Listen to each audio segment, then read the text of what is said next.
Muchas gracias, presidente. Muy buenas a todos. Ya a 30 de julio, a punto de irnos todos de vacaciones.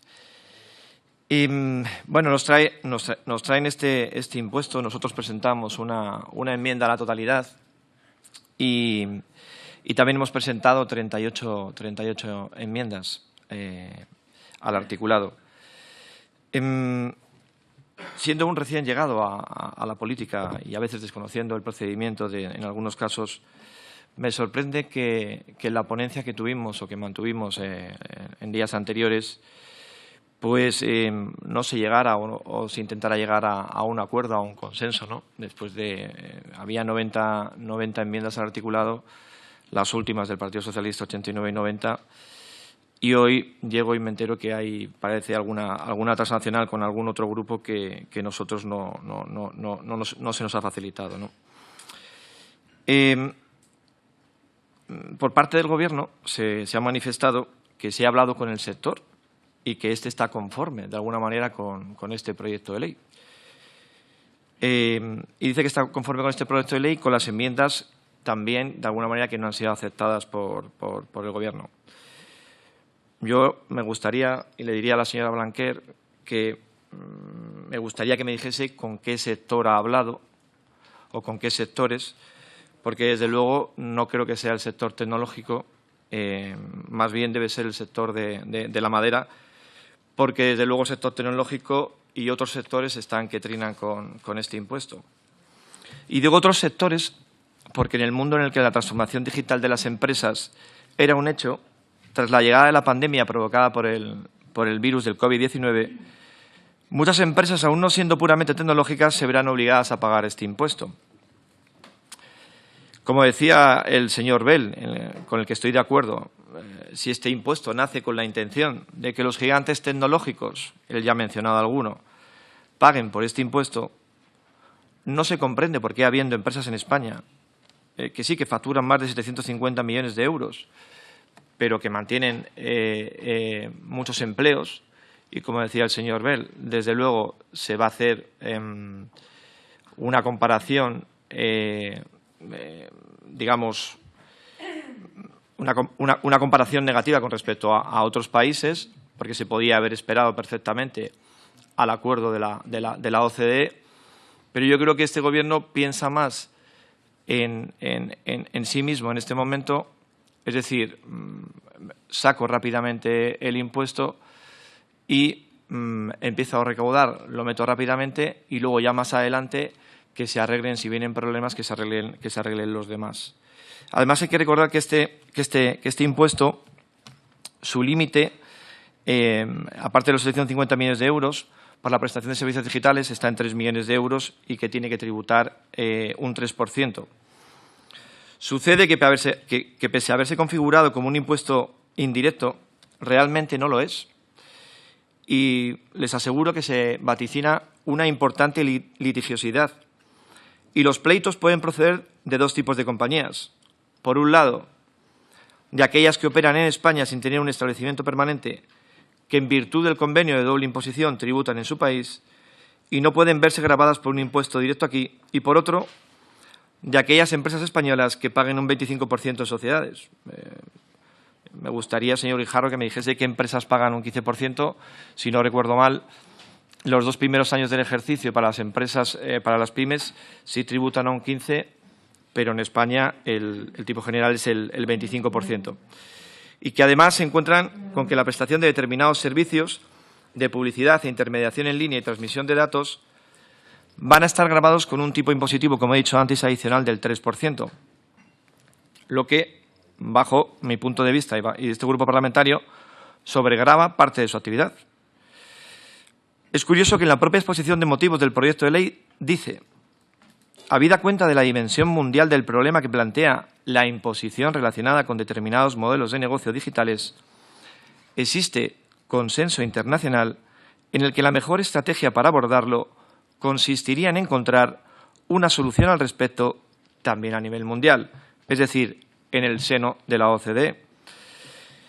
Pero este Gobierno suicida decide unilateralmente, porque sí, el imponer este impuesto al margen del consenso internacional, como he comentado, y se arriesga, por un lado, no solo a las represalias ya anunciadas por la administración de Donald Trump, sino a tener que modificar después la tasa en función de la negociación internacional, que puede ser más suave de la aprobada.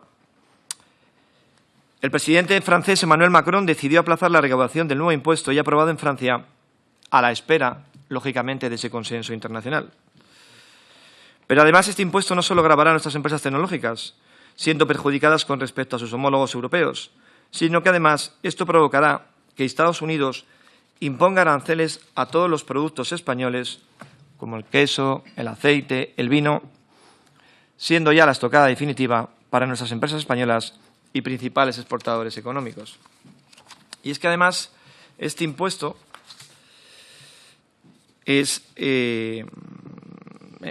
surge la dificultad, ¿no?, de determinar en la práctica cuáles son los hechos imponibles. Hay unas cuantas transacciones claras y definidas, pero a partir de ahí este proyecto de ley se convierte en una gran nebulosa gris.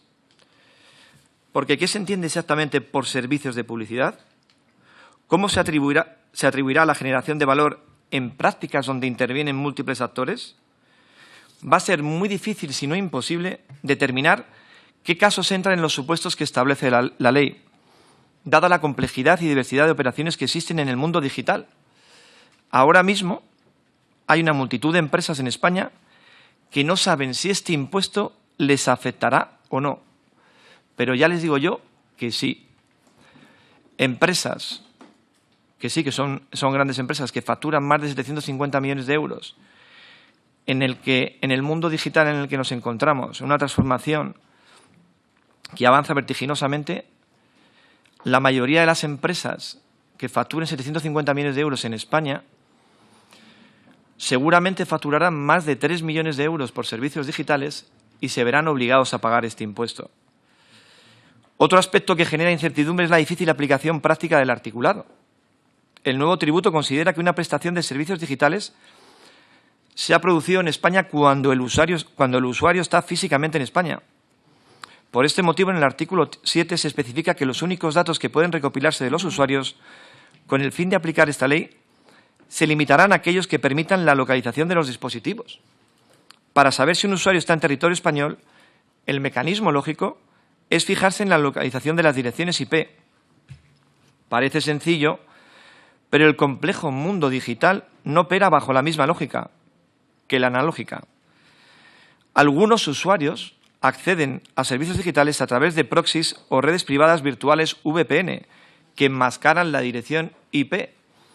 Esto lo comenté en la ponencia y dije que, aparte de la carga administrativa, pero no solo para las empresas, sino también para la Administración, aparte de que veremos la recaudación que este Gobierno conseguirá recaudar con este impuesto, creo que la carga administrativa que va a suponer este impuesto es enorme, sobre todo porque para identificar las IP, como estoy comentando, habrá en algunos casos que no se sepa para que este impuesto pueda tributar. Y por último, para terminar, sí me gustaría, he hablado de la litigiosidad del impuesto, y este grupo parlamentario cree que nosotros creemos que presenta además varios problemas fiscalmente. Primero, porque nace como un impuesto directo, que para nosotros se trata de un impuesto directo, que supondrá, independientemente de lo que digan otros grupos parlamentarios y otros portavoces, un caso de doble imposición, erosionando la competitividad empresarial. Es un impuesto que incrementa los costes de producción de los servicios con un efecto similar al de los impuestos especiales. En este sentido, les recuerdo que la Unión Europea es extremadamente vigilante con el establecimiento de este tipo de impuestos que se encuentran regulados y tasados. Actualmente, la imposición indirecta que Europa reconoce es la que se aplica al consumo en general, como por ejemplo el IVA, así como los impuestos especiales, que componen una lista o relación de mínimos a la que los países miembros pueden añadir otros impuestos. Los nuevos impuestos que se añadieran deberían estar destinados a cumplir una finalidad concreta, cuestión que la exposición de motivos del impuesto que nos ocupa no aborda en ningún momento.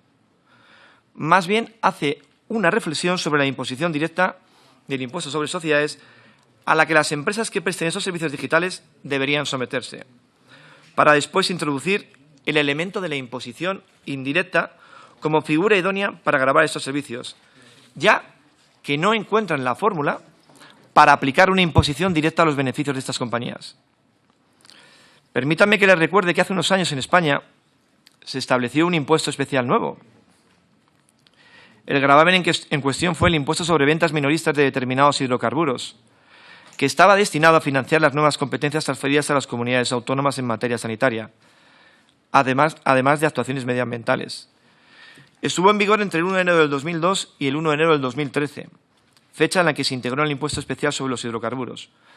En 2014, el Tribunal de Justicia de la Unión Europea declaró que este impuesto, denominado popularmente céntimo sanitario, era contrario a la directiva de la Unión Europea sobre los impuestos especiales, ya que no cumple el principal requisito exigido a un gravamen de este tipo: perseguir una finalidad específica, así como tampoco respetar las normas impositivas aplicables en relación con los impuestos especiales o con el IVA para la determinación de la base imponible, liquidación de vengo y control del impuesto.